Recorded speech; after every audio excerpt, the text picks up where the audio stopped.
नूपुर के बाल इतने लंबे थे कि उसकी चोटी घुटनों से नीचे लटकती थी। 12वीं की परीक्षा में टॉप किया तो उसके पिता मनदीप ने उसे उसकी पसंद की शॉपिंग कराने के लिए कहा। नूपुर ने कहा, पापा, मुझे आप बाजार लेकर चल रहे हो ना? अपना वायदा याद है या भूल गए? अरे नहीं बेटा, ऐसे कैसे भूल जाऊंगा भला। मेरी बेटी ने मेरा सिर गर्व से ऊंचा किया है, तो क्या मैं तुम्हारी छोटी सी ख्वाहिश भी पूरी नहीं कर सकता है? चलो जल्दी बाहर आ जाओ, तब तक मैं बाइक निकालता हूँ। नूपुर बाइक पर बैठ गई। तभी उसकी माँ नर्मदा चिल्लाई, अरे नूपुर, अपनी चोटी तो ऊपर कर ले, कहीं बाइक के पहिए में आ गई तो गंजी हो जाएगी। ये लड़की भी ना मेरी एक भी नहीं सुनती, चली गई ना चोटी को लटकाए। किसी दिन ये चोटी इसके लिए मुसीबत बन जाएगी। कितनी बार कहा है कि जूड़ा बना लिया कर, पर नहीं, मेरी सुनती कहाँ है। नूपुर बाजार पहुंच भी नहीं पाई थी कि उसकी चोटी बाइक के पिछले पहिए में चली गई और उसके बाल पहिए में लिपटते चले गए। इससे पहले कि वह कुछ कह पाती, वह बेहोश होकर नीचे गिर पड़ी। मनदीप जल्दी से उसे हॉस्पिटल लेकर भागा। जब नूपुर को होश आया तो उसके पूरे सिर पर पट्टी बंधी थी। उसने अपने खूबसूरत बाल हमेशा के लिए खो दिए थे। समय गुजरता गया मगर उसके बाल नहीं आए। एक दिन नर्मदा ने कहा, नूपुर, मैं तेरे लिए विग लाई हूँ, देख तो जरा कितने सुंदर और लंबे बालों वाली विग है, बिल्कुल पहले बालों जैसी। सच में माँ, लगता है मेरे फिर से पहले जैसे बाल आ गए हों। तो ठीक है, तू अब ये विग पहनकर तैयार हो जा, शाम को लड़के वाले तुझे देखने आ रहे हैं। लेकिन मेरे बालों की सच्चाई? छिपा कर रखना, जब तक तू बताएगी नहीं किसी को पता नहीं चलेगा। नूपुर को अनुराग और उसका परिवार देखने आया। नूपुर उन्हें बहुत पसंद आ गई। फिर चट मंगनी और पट ब्याह। अनुराग के पूरे मोहल्ले में शोर मच गया। अरे, शीतल की बहू के बाल तो इतने लंबे हैं कि पूछो ही मत। पता नहीं शीतल कहाँ से ढूंढ कर लाई है लंबे बालों वाली बहू। सब सुन रही हूँ मैं। हाँ ठीक है, लंबे हैं, लेकिन इतने भी नहीं। बाल तो किसी जमाने में मेरे हुआ करते थे। जब मैं चलती थी तो मेरे एजी ओजी मेरे बालों को पकड़कर मेरे पीछे पीछे चलते थे। पर तुम्हें कैसे पता होगा, तुम आजकल की आई हुई हो। हाँ, बहू के बाल ना हुए बवाल हो गए। हाँ। शीतल को अपनी बहू के बालों की तारीफें सुनते सुनते उससे जलन होने लगी। एक दिन वह नूपुर से बोली, क्यों सिर पर इतना बोझा लादे घूमती हो? ये बाल कटवा क्यों नहीं देती? ये आपको क्या हो गया है मम्मी जी? सब तो मेरे बालों की तारीफ करते हैं। अरे, सब कहते हैं कि शीतल की बहू के बाल सन्यासियों जैसे लंबे, रूखे और उलझे से दिखाई पड़ते हैं। नूपुर मन ही मन हंस पड़ी। वह सोचने लगी, सब तो मेरी विग वाले बालों की तारीफ करते हैं, तो मम्मी जी मुझसे ऐसी बातें क्यों कर रही हैं? शायद मेरे बालों से मम्मी जी जलती हैं। अगले दिन नूपुर ने अपनी विग धोकर पहनी। शीतल हैरान थी। ये क्या? आज तो बहू ने बाल धोए हैं, फिर भी पूरे घर में उसका एक बाल भी दिखाई नहीं दिया। बहू, जरा इधर तो आओ, तुमसे कुछ पूछना है। क्या मम्मी जी? ऐसा क्या लगाती हो बालों में जो एक भी बाल नहीं टूटता? मुझे भी बताओ ना। उम्र के साथ बाल भी कमजोर हो चुके हैं। मेरा भी मन है कि मेरे बाल भी तुम्हारे जैसे हो जाएं। लेकिन मम्मी जी, आप तो कह रही थी कि सब मेरे बाल रूखे, उलझे, यहाँ तक कि सन्यासियों के जैसे बताते हैं। फिर आप क्यों चाहती हो कि आपके बाल भी मेरे जैसे ही हो जाएं? ठीक है, मत बताओ। वैसे भी मुझे कोई शौक नहीं है तुम्हारे जैसे बालों का। हाँ, बस तुम्हारे बाल टूटते नहीं है इसीलिए पूछ लिया।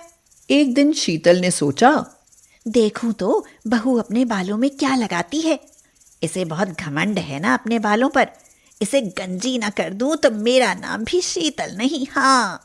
शीतल ने छिपकर देखा कि नूपुर अपने विग के बालों में सीरम लगा रही है, जिससे उसके बालों में हमेशा चमक बनी रहती है। ओह, ये बात। मैं कहती थी ना कि ये जरूर कुछ लगाती है अपने बालों में। अब देखो मैं क्या करती हूँ।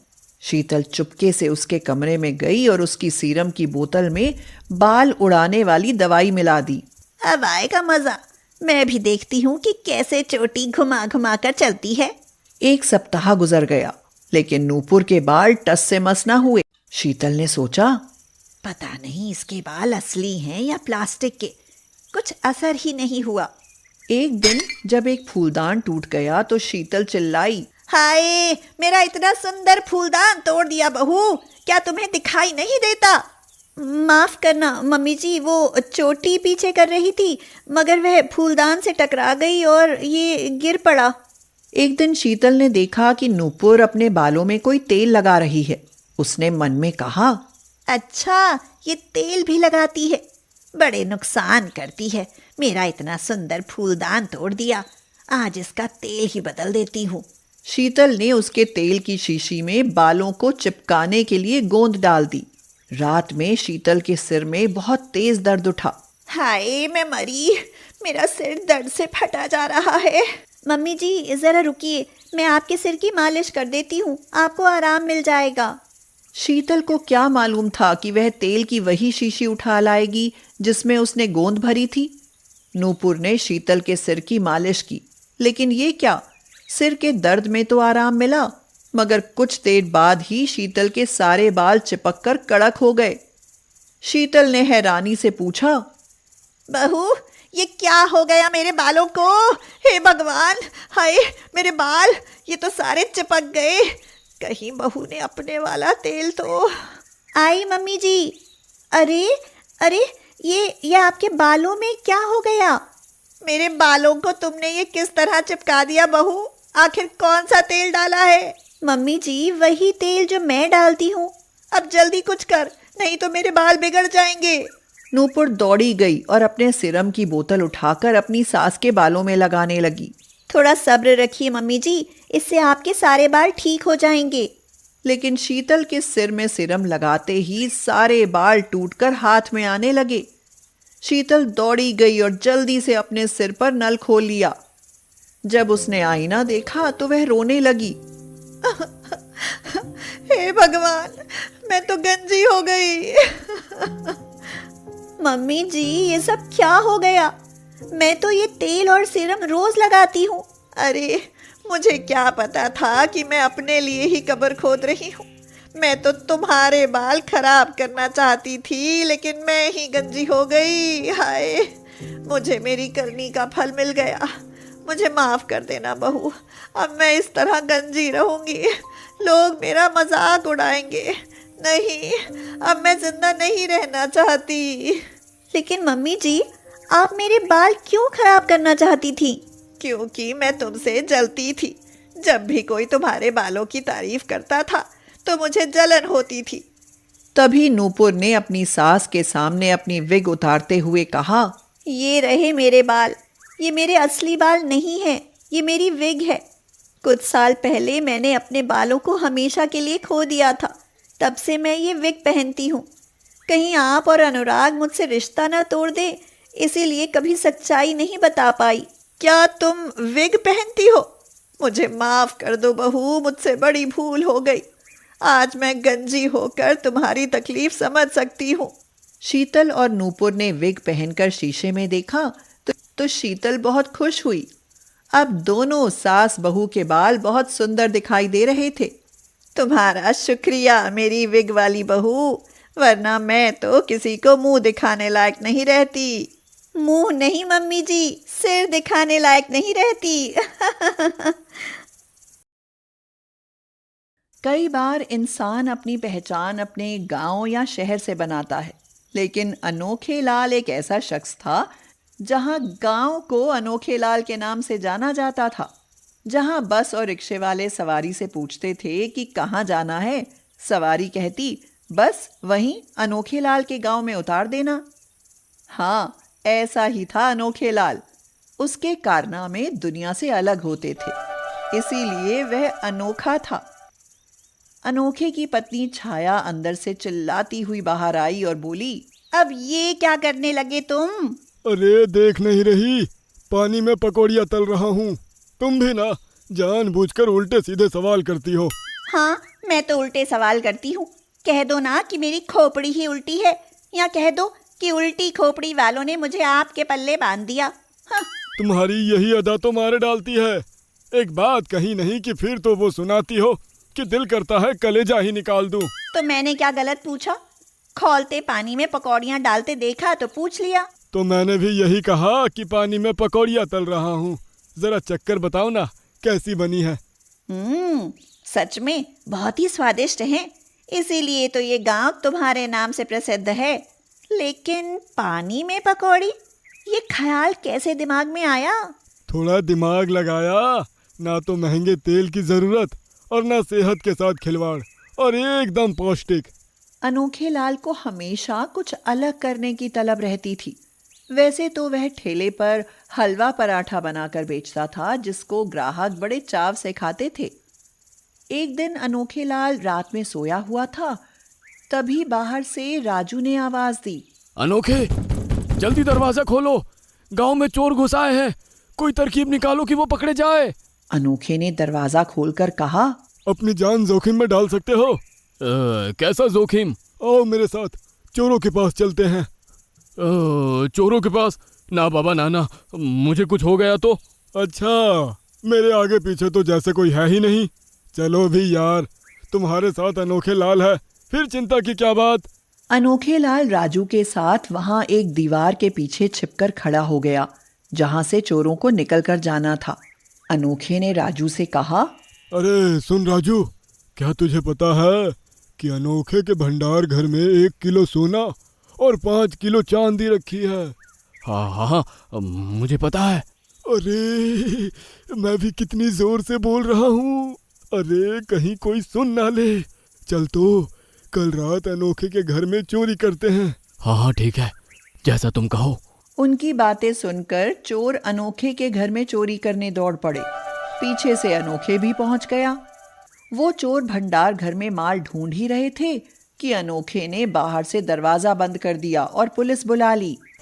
चोर पकड़े गए और गांव में अनोखे की बहादुरी की तारीफ होने लगी। अनोखे ऐसे ही काम करता था। एक दिन छाया ने कहा, ये चोर उचक्कों को पकड़ने के अलावा कुछ और भी सोच लिया करो। तुम्हें सोचता तो हूँ भगवान, तुम्हारे सिवा और क्या सोचूं, तुम ही बता दो। ऐसी बातें तो तुमसे खूब करा लो। जानते हो, चारू की 2 महीने की फीस नहीं गई और डुग्गू का भी क्रिकेट एकेडमी में दाखिला होना है। रसोई में सिलेंडर भी खत्म हो गया है। ऊपर से कल मेरी बहन अनीता भी आ रही है। ये क्यों नहीं कहती मेरी साली आ रही है, वो आए घर हमारे। खुदा की फितरत। जब देखो मस्ती छाई रहती है, जरा भी चिंता नहीं। घर में एक भी टका नहीं है। वो 4 साल बाद मेरे घर आएंगे, क्या खिलाऊं, क्या करूं, कुछ समझ ही नहीं आ रहा। हंसी मजाक एक तरफ, परेशान तो अनोखे भी था। उसका काम मंदा चल रहा था। आजकल के बच्चे मीठा और तला हुआ बहुत कम खाते हैं, इसलिए ये काम बंद करके वह कुछ नया करने की जुगत लगा रहा था। लेकिन ये क्या हुआ? अनीता कल आने वाली थी, वह तो एक दिन पहले ही आ गई। छाया ने कहा, तुम तो आज आ गई, कम से कम बताना तो चाहिए था। सुनो जी, जरा उधर तो चलना। बोलो, क्या बात है? क्या करूं अब, शादी के बाद पहली बार पति के साथ आई है। रसोई में सिलेंडर खत्म है, रसोई के डिब्बे भी हड़ताल पर बैठे हैं। कब से कह रही हूँ कि कुछ और काम देख लो, मगर फुर्सत कहाँ। बस गांव में खुद को अनोखा साबित करना ही तुम्हारा उद्देश्य है। अब अनीता और उसके पति के सामने क्या इज्जत रह जाएगी हमारी। तुम तो अपने रिश्तेदारों के लिए मेरे सिर पर बैठने को उतारू हो जाती हो। रुको जरा, मैं सिलेंडर का इंतजाम करता हूँ। और वो राशन वाले चावल है ना, उन्हें भिगो दो। आज अनोखे अपनी साली को कुछ गजब ही खिलाएगा। वह सिलेंडर लेने पहुंचा तो वितरण का समय खत्म हो गया और वह बिना सिलेंडर लिए वापस घर आ गया। मोहल्ले पड़ोस में अधिकतर मिट्टी के चूल्हे जलते थे, इसलिए वहां से भी इंतजाम नहीं हो सका।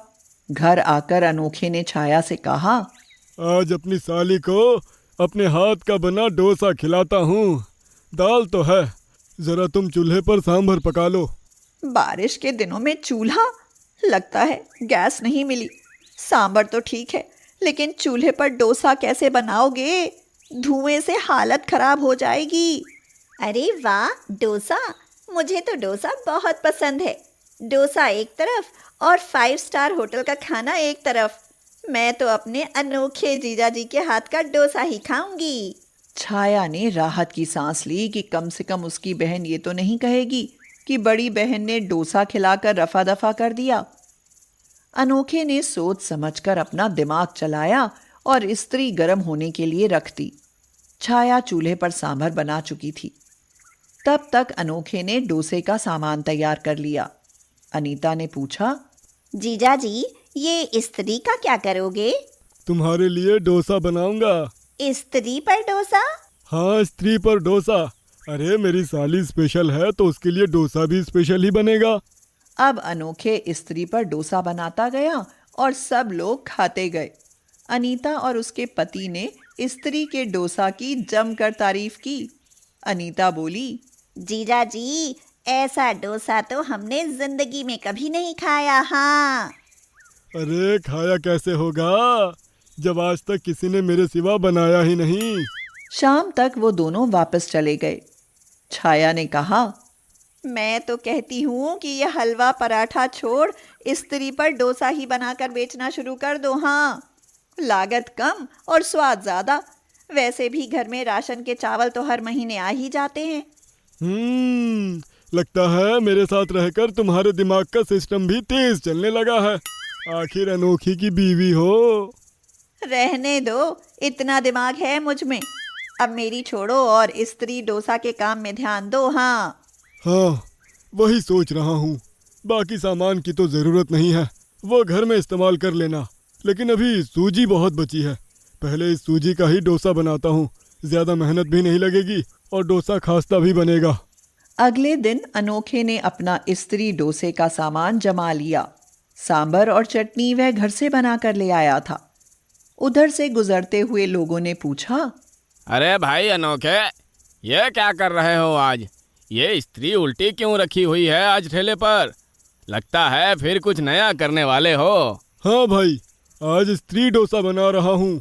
बहुत समय हो गया, ग्राहक मीठे से ऊब गए हैं, इसलिए आज कुछ तीखा शुरू किया है। आओ तुम भी खाओ और स्वाद लगे तो ये खबर गांव में आग की तरह फैला दो कि अनोखे ने सड़क पर स्त्री डोसा का काम शुरू किया है। उन लोगों ने खाया तो बस खाते ही चले गए और बहुत तारीफ भी करी। शाम तक आसपास के गांवों में ये खबर फैल गई।